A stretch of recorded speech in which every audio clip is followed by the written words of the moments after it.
नमस्कार प्रिय भक्तों, माता लक्ष्मी धन, समृद्धि और सौभाग्य की देवी हैं। इसलिए उनके पवित्र मंत्रों का नियमित जाप करने से भक्तों के जीवन में अनेक चमत्कारी लाभ प्राप्त होते हैं। विशेषकर यदि माता पिता अपने पुत्र की सफलता, उन्नति और सुखद भविष्य की कामना से माता लक्ष्मी के मंत्रों का नियमित जाप करते हैं तो उनकी संतान को शिक्षा, व्यवसाय और जीवन के हर क्षेत्र में असीमित सफलता मिलती है।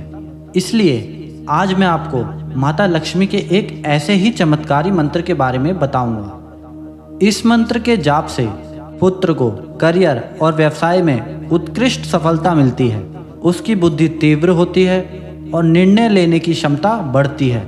अगर कठिन परिश्रम के बाद भी सफलता ना मिले तो यह लक्ष्मी मंत्र के जाप से सारी बाधाएं दूर होती हैं। इस मंत्र के जाप से आय के नए स्रोत खुलते हैं, अचानक धन लाभ के अवसर प्राप्त होते हैं और कर्ज से मुक्ति मिलती है। साथ ही इस मंत्र के जाप से परिवार के सदस्यों के बीच प्रेम और एकता बढ़ती है और आपके घर परिवार में एक सकारात्मक ऊर्जा बनी रहती है।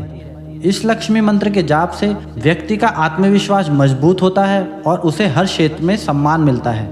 और इस लक्ष्मी मंत्र का जाप करने से घर में किसी भी प्रकार की नकारात्मक शक्तियां प्रवेश नहीं कर पाती हैं। साथ ही मां लक्ष्मी की कृपा से भक्त सदैव सुरक्षित रहता है। अगर भक्तों आपको इस मंत्र का और लाभ चाहिए तो इस वीडियो को पूरा देखें और मेरे साथ में इस मंत्र का जाप करें। इस वीडियो को लाइक और सब्सक्राइब करके कमेंट में जय माता लक्ष्मी लिखकर माता लक्ष्मी का आशीर्वाद जरूर प्राप्त करें। तो चलिए भक्तों, अब इस पवित्र मंत्र का साथ में जाप करते हैं।